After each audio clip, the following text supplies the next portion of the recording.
بسم اللہ الرحمن الرحیم. السلام علیکم. آج کی کلاس میں اسٹوڈنٹس ہم بات کریں گے کلاسیکل پوئٹری کے بارے میں. ہمارا یہ جو سبجیکٹ ہے کلاسیکل پوئٹری، اس میں بیسیکلی ہم 4 رائٹرز کو پڑھیں گے. ایک جیفری چوسر ہیں، جان ملٹن، الیگزینڈر پوپ اور جان ڈن. تو سب سے پہلے ایک تو ہم آج پہلے رائٹر جو ہے ہمارا چوسر، اور اس کی جو بک ہے ہمارے پاس دا پرولوگ ٹو دا کنٹربری ٹیلز، یہ اس کی پوئٹری کا مجموعہ ہے، اسے ہم پڑھیں گے. تو اسٹوڈنٹس بات کر لیتے ہیں پہلے کہ کلاسیکل پوئٹری ہوتی کیا ہے. پوئٹری جو ہے کلاسیکل پوئٹری، یہ ایسی پوئٹری ہے جس میں ریئلسٹک پوئٹری زیادہ لکھی جاتی ہے اور ایموشنز وغیرہ کا اظہار کم سے کم کیا جاتا ہے. اسٹریٹ فارورڈ سی باتیں ہوتی ہیں اس میں. آگے چل کے جب ہم شروع کریں گے تو ہم انشاءاللہ اس کے بارے میں بات کریں گے. تو جی ہمارا رائٹر ہے جیفری چوسر، اور رائٹنگ جو ہے یہ ہے دا پرولوگ ٹو دا کنٹربری ٹیلز. تو پہلے آج کے لیکچر میں ہم انٹروڈکشن کریں گے اپنے رائٹر کا، اپنے پوئٹ کا، یعنی کہ جیفری چوسر کا، اور پھر آگے انشاءاللہ ہم پرولوگ ٹو دا کنٹربری ٹیلز کے بارے میں بات کریں گے. تو جی جیفری چوسر جو تھے، انہیں ایک خاص اہمیت حاصل ہے انگلش پوئٹری میں.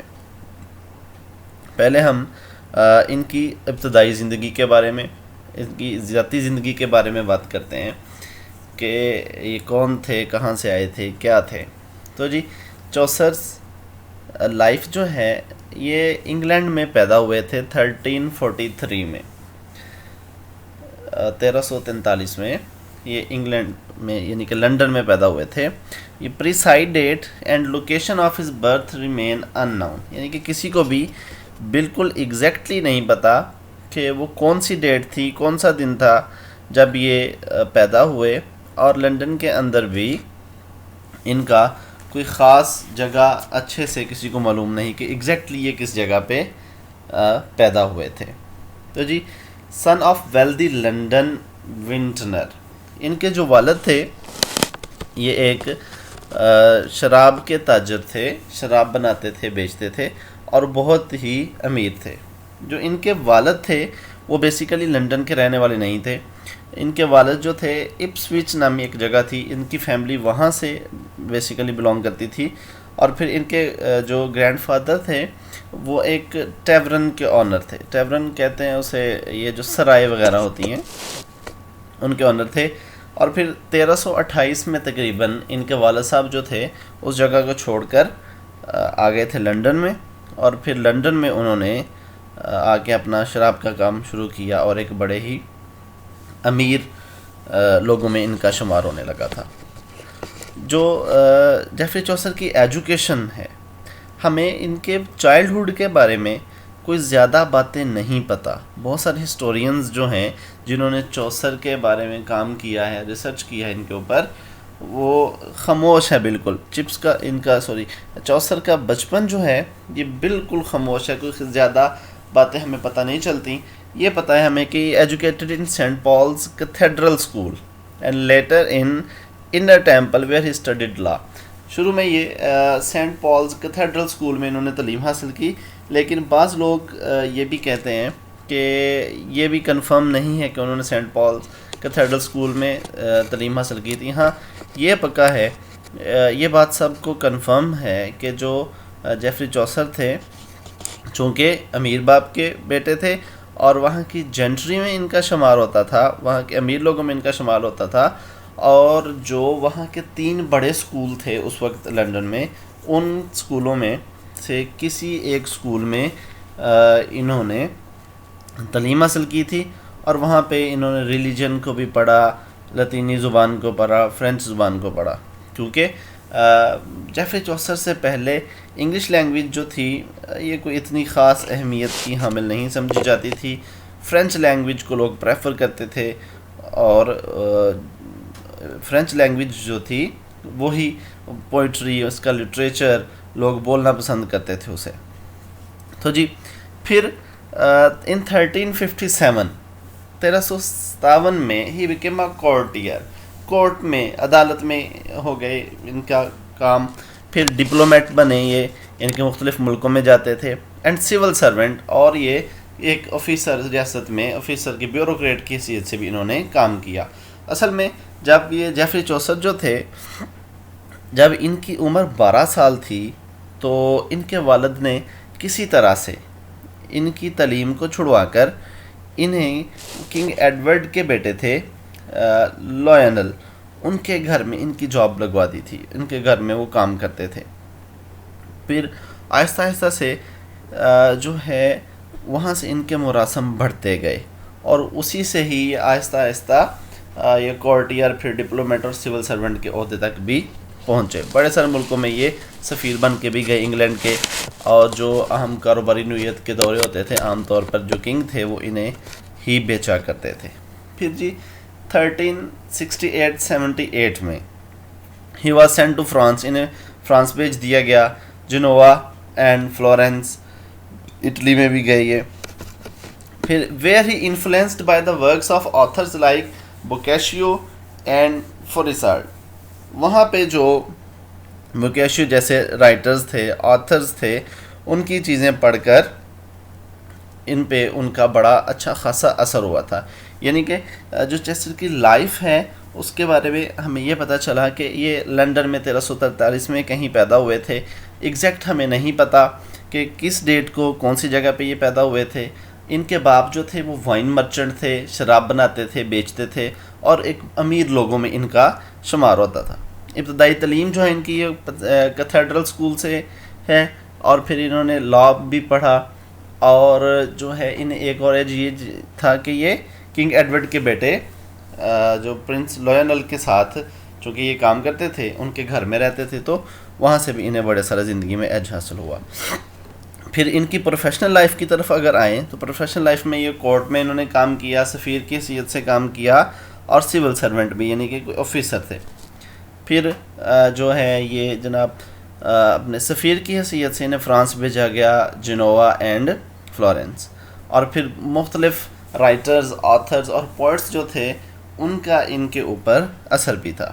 ان کی شادی شدہ زندگی کی اگر بات کریں تو ان کی شادی شدہ زندگی بھی کے بارے میں بھی خاموش ہے. اتنا پتہ ہے کہ ایک خاتون سے انہوں نے شادی کی تھی، ان کے 2 بیٹے تھے جو بعد میں ایرسٹوکریسی میں شمار کیے جاتے تھے لنڈن کی. لیکن کوئی خاص قابل ذکر بات ان کی میرڈ لائف کے بارے میں بھی ہم کو نہیں پتہ، بلکہ یہ تھا کہ ان کے والد صاحب جو تھے، ان کے فادر 1366 میں ان کی ڈیتھ ہو گئی تھی. اور 1366 جب ان کی ڈیتھ ہوگی تو ان کی جو مدر تھیں انہوں نے فوراً دوسری شادی کر لی. تو ان کا اپنی والدہ کے ساتھ بھی کوئی خاص اس کے بعد سے رابطہ نہیں رہا. ایک بس جو ہے رسمی سا رابطہ تھا، ماں بیٹے کے درمیان بھی کوئی خاص تعلق نہیں تھا. تو یہ کچھ چند پوائنٹس ہمیں جیفری چوسر کی لائف کے بارے میں جو امپورٹنٹ تھے وہ ہم نے ڈسکس کر لیے. آگے چوسر کے بارے میں، اس کی ذات کے بارے میں ہم دیکھتے ہیں. کیا ہے جی؟ Father of English poetry, greatest English poet of the medieval ages. اسے چوسر کو انگلش پوئٹری کا فادر سمجھا جاتا ہے. یعنی کہ یوں سمجھیے کہ جو انگلش پوئٹری ہے اس کو بلندیوں پہ لے جانے کے لیے جو پہلی اینٹ تھی، پہلا قدم تھا، وہ چوسر نے رکھا تھا. اور گریٹسٹ میڈیول ایجز میں پھر first poet of national importance, ایک قومی سطح کا پہلا شاعر تھا. یعنی کہ جو اس سے پہلے کے شاعر تھے چوسر کے پہلے سے، پوئٹری تو پہلے بھی ہو رہی تھی لیکن وہ انفرادی نوعیت کے تھے.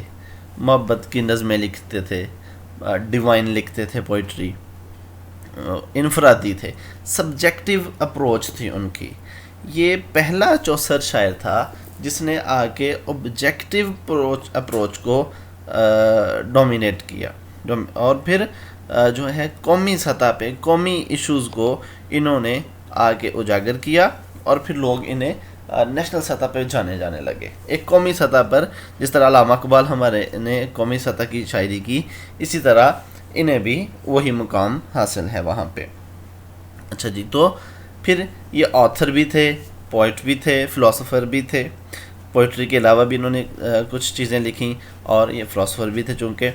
اور پھر Chaucer also maintain an active career in the civil service as a bureaucrat.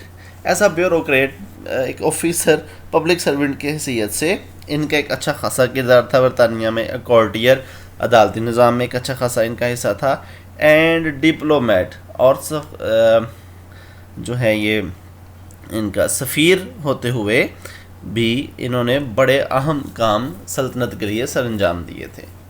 پھر یہ جی travelled in Flanders, France, Spain and Italy. ان ملکوں میں یہ گئے. Where he observed various types of men, manners and fashion. وہاں پہ بہت سارے قسم کے لوگوں کو یہ ملے، وہ لوگوں کے رویوں کو جانا، وہاں کے فیشنز کو آبزرو کیا. وچ ہائیلی انفلوئنسڈ ہم فار ہز لٹریری کریشنز. اور پھر جب اس نے پوئٹری کرنی شروع کی، لکھنا شروع کیا، تو ان ساری چیزوں کا اس کے اوپر ایک اچھا خاصا اثر تھا. تو جی چوسر آگے اگر ہم بات کرتے ہیں چوسر کے ورک کے بارے میں کہ چوسر کا کام کیا تھا، یعنی کہ اس نے جو کچھ لکھا تھا کس نوعیت کا تھا، کیسے لکھتا تھا. گفٹ آف سٹوری ٹیلنگ، یعنی کہ اس کے پاس ایک قدرتی صلاحیت تھی کہانی کو بیان کرنے کی، ڈسکرپٹیو پاور، اور اپنا نقطہ نظر بیان کرنے کی ان کے اندر طاقت تھی، مضبوط طریقے سے اپنی بات کو بیان کرتے تھے. یوز آف میوزیکل ایلیمنٹس کو یوز کرتے تھے، یعنی کہ ان کی جو کمپوزیشنز تھیں، ان کی جو پوئٹری تھی وہ میوزیکل میں ہوتی تھی، یعنی کہ وہ کسی نہ کسی میٹر میں لکھی جاتی تھی، وہ فری ورڈز نہیں ہوتے تھے، وہ پینٹا میٹر میں، ہیگزا میٹر میں. ہم انشاءاللہ آگے چل کے جب اسے پڑھیں گے تو ہم میٹرز کے بارے میں بھی بات کریں گے کہ میٹرز کیا ہوتے ہیں. پھر جی پرسنل ٹچز، یعنی کہ ان کی جو خود اندر ان کی جو ذات تھی وہ چارمنگ تھی اور ہیومر تھا. بڑے خوبصورت انداز میں اگر ہم ان کی پوئٹری پڑھتے ہیں تو بڑے خوبصورت اور مزاحیہ انداز میں انہوں نے بڑے بڑے جو ٹاپکس تھے ان کے بارے میں لکھا ہے. پھر ریئرلی فلوسوفائزڈ، یعنی کہ فلسفہ جو ہے یہ بہت کم یوز کرتے تھے پوئٹری کے اندر، سیدھی بات کو سیدھے طریقے سے بیان کرنے کا ان میں ہنر تھا. اور پھر سافٹنیس ان نریشن، یعنی کہ اگر اپنا نقطہ نظر بھی بیان کرتے تھے تو بڑے ہی سافٹ طریقے سے. ہارش لینگویج ہمیں ان کی پوئٹری میں بہت کم کیا ملتی ہی نہیں ہے. بڑے خوبصورت، بڑے اچھے طریقے سے اگر انہوں نے کسی کو کرٹیسائز بھی کیا ہے، یعنی کہ جو ہمارے پاس ابھی ہم نے prologue to the controversy tales پڑھنی ہے، تو یہ زندگی کے مختلف شعبہ جات کے انسانوں کو، لوگوں کو انہوں نے کرٹیسائز کیا ہے. تو لیکن بڑے سافٹنس طریقے سے جب ہم آگے پوئٹری پڑھیں گے تو مزید ہم اسے ایکسپلین کر لیں گے. اور پھر انٹرسٹ ان ہیومینٹی، ان کا انسانیت میں بڑا ہی انٹرسٹ تھا. جیسے ابھی میں نے کہا کہ یہ prologue to the controversy tales ہم نے پڑھنی ہے، تو اس کے اندر جتنے بھی کریکٹرز ہیں جن کے بارے میں بھی انہوں نے پوئٹری لکھی ہوئی ہے وہ سارے کے سارے انسانی کریکٹر ہیں، انسانی کردار ہیں. اور ان سارے کے سارے انسانی کرداروں کے اوپر انہوں نے تنقید کی ہے یا بیان کیا ہے. کیسے وہ ہم انشاءاللہ آگے چل کے پڑھیں گے تو یہ اور بھی ایکسپلین ہو جائے گا. اچھا جی، تو جو چوسر کا ورک ہے، جو چوسر کا کام ہے، اسے ہم 3 ایجز میں یہ ڈیوائڈ کر لیتے ہیں. جیسے کہ it is customary to divide the work of Chaucer into 3 periods. پہلا جو تھا وہ فرینچ پیریڈ تھا، 1372 تک جو تھا وہ ان کا فرینچ پیریڈ تصور کیا جاتا ہے. فرینچ پیریڈ سے مراد یہ ہے کہ اس زمانے میں جو چوسر تھا اس کے اوپر فرینچ لوگوں کا اثر زیادہ تھا. ان کے بارے میں ہی ہم آگے چل کے اس کے بارے میں بات کرتے ہیں. اور اس میں کچھ یہ رائٹنگز ہیں: Romance of the Rose, the Legend of the Woman, the Book of the Duchess etcetera. اس طرح کی یہ کتابیں کچھ ان کے فرینچ پیریڈ سے ہیں. پھر آگے 1372 سے 1385 میں یہ اٹلی چلے گئے تھے تو وہاں کا اثر لیا. The House of Fame, Boethius, Troilus and Criseyde, یہ کتابیں انہوں نے اٹیلین پیریڈ میں لکھیں. اور پھر اس کے بعد یہ انگلش پیریڈ آتا ہے. انگلش پیریڈ میں انہوں نے کسی کا بھی اثر لینا چھوڑ دیا تھا اور پھر خود اپنے طور پہ ہی اپنے دم پہ انہوں نے شاعری لکھنی شروع کی تھی. اور اس زمانے کی یہ جو the prologue to the controversy tales ہے یہ ایک بڑی اگزامپل ہے. ہم یہی اس کورس میں پڑھنے والے ہیں جی. آگے جی جب فرینچ پیریڈ جو تھا 1372 تک, during the French period Chaucer was a disciple of French poets. یوں سمجھیے کہ یہ جو ہمارا چوسر تھا یہ فرینچ پوئٹس جو تھے ان کا شاگرد تھا, ان سے ڈائریکشن لیتا تھا, فالوئنگ دیئر میتھڈز, ان کے طریقوں کو فالو کرتا تھا, اینڈ دیئر ورسیفیکیشن, اور ان کے پوئٹری کرنے کے طریقوں کو فالو کرتا تھا. یعنی کہ فرینچ لوگوں سے, فرینچ پوئٹ سے یہ بڑا متاثر تھا, اور جن پیرامیٹر سے, جس انداز میں, جس طریقے میں فرینچ پوئٹس پوئٹری کرتے تھے یہ ان کو فالو کرتا تھا, اس طرح سے یہ پوئٹری لکھتا تھا. اور چوسر اڈاپٹڈ آل فرینچ کنونشنز, یعنی کہ جتنی بھی رواج تھے, جتنی بھی طریقہ کار تھے فرینچ میں فرانسیسی لوگوں کے, فرانسیسی شاعروں کے, تو یہ ہمارے چپس نے فالو کر لیے تھے. تو جی یہ کنونشنز تھے کیا, یہ رواج کیا تھے, طریقہ کیا تھے, کہ جو ہر پوئم تھی وہ ایک ڈریم سے, فرینچ پوئٹری کے اندر ہر نظم ایک ڈریم سے, ایک خیال سے شروع ہوتی تھی, اور پھر مورلائزنگ ہوتی تھی, اور many digression. Love was an end an in itself, اور محبت میں جا کے ختم ہو جاتی تھی. Love of woman was supposed to purify man and take him near God. یعنی کہ فرینچ کے اندر یہ تھا کہ جو عورت کی محبت تھی, یوں سمجھا جاتا تھا کہ عورت کی محبت انسان کو پاک کر کے, مکمل کر کے خدا کی طرف لے کے جاتی ہے. یعنی کہ یہ عنصر تھا, یہ رواج تھا ان کی پوئٹری میں, فرینچ پوئٹس کی. تو ہمارا جو چوسر ہیں یہ بھی ان کو فالو کرتے تھے 1372 تک, ان پیرامیٹرز پہ اس طرح سے یہ لکھتے رہے. اس کے بعد جی اٹالین پیریڈ آتا ہے. چوسر went to Italy in 1372 and spent a considerable time. جیسے پیچھے ہم نے بات کی تھی کہ 1372 میں جو ہمارے یہ چوسر تھا یہ اٹلی چلا گیا تھا, چونکہ یہ ڈپلومیٹ بھی تھا, اور ڈپلومیٹ ہونے کی حیثیت سے وہاں پہ سفیر بھیجا گیا تھا. تو وہاں پہ جا کے اس نے اچھا خاصا ٹائم گزارا, اور یہی ٹرننگ پوائنٹ تھا اس کا لٹریری کیریئر میں. یعنی جو کچھ لکھ رہا تھا, جیسے ہم نے پیچھے بات کی کہ فرینچ پیریڈ, فرینچ لوگوں کا اس کے اوپر اثر تھا, فرینچ پوئٹس کا, ان کو فالو کر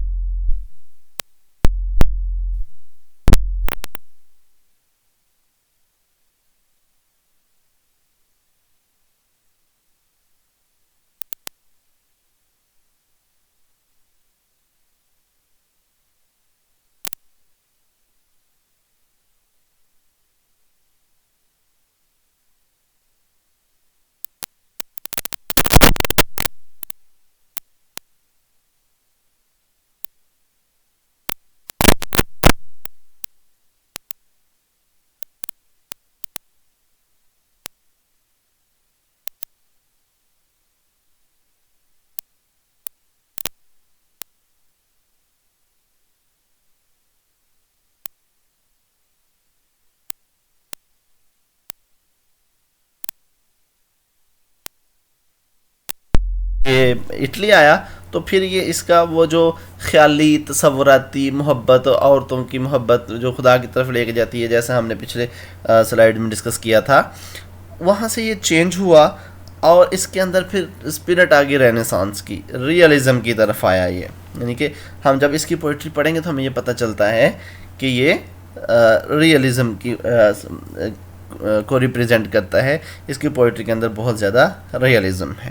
پھر جب رینیسانس کی اسپرٹ آ گئی تو gradually he was liberated from the convention of French poetry, یعنی کہ اس نے فرینچ پوئٹری کو چھوڑ دیا پھر, and started looking at life as it was. جیسے ابھی میں نے بات کی کہ یہ چونکہ اس کی پوئٹری کے اندر ریئلزم زیادہ تھا, ریالٹی کے بارے کو مد نظر رکھ کے یہ پوئٹری لکھتا تھا, تو پھر اٹلی آ کر فرینچ کو اس نے چھوڑا, پیار محبت کی کہانیاں چھوڑیں اور جیسے حقیقت تھی، جیسے دنیا تھی، اس طرح سے اس نے کام کرنا شروع کیا، اس طرح اس نے لکھنا شروع کر دیا. تو جی آگے آ جاتا ہے جی انگلش پیریڈ.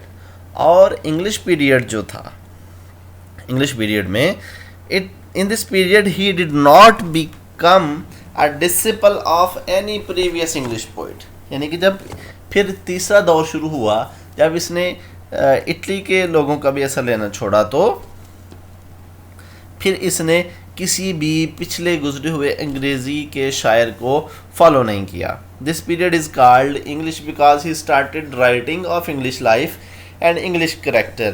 کیونکہ یہاں پہ آ کے اس نے سارا کچھ چھوڑ دیا تھا، انگریزوں کی جو زندگیاں تھیں اور انگلینڈ کے جو کریکٹر، انگلش سوسائٹی کے جو کریکٹرز تھے، اس بارے میں اس نے لکھنا شروع کیا تھا. اس سے پہلے جو انگلش پیریڈ ہے اس سے پہلے جیسے میں نے پیچھے بات کی کہ انگلش کو اتنی پریورٹی نہیں دی جاتی تھی. لوگ فرینچ میں پوئٹری کرتے تھے، فرینچ بولنا پسند کرتے تھے. تو یہ چوسر تھا جس نے انگلش کو جلا بخشی تھی. تو جی یہ جو انگلش پیریڈ ہے اس کا یہ ہمارا یہاں سے اصل میں انگلش لینگویج کا عروج شروع ہوا تھا. اور اس میں اسی دور میں اس نے دا پرولوگ ٹو دا کنٹروری ٹیلز جو ہمارے سلیبس کا حصہ ہے وہ بھی لکھی تھی.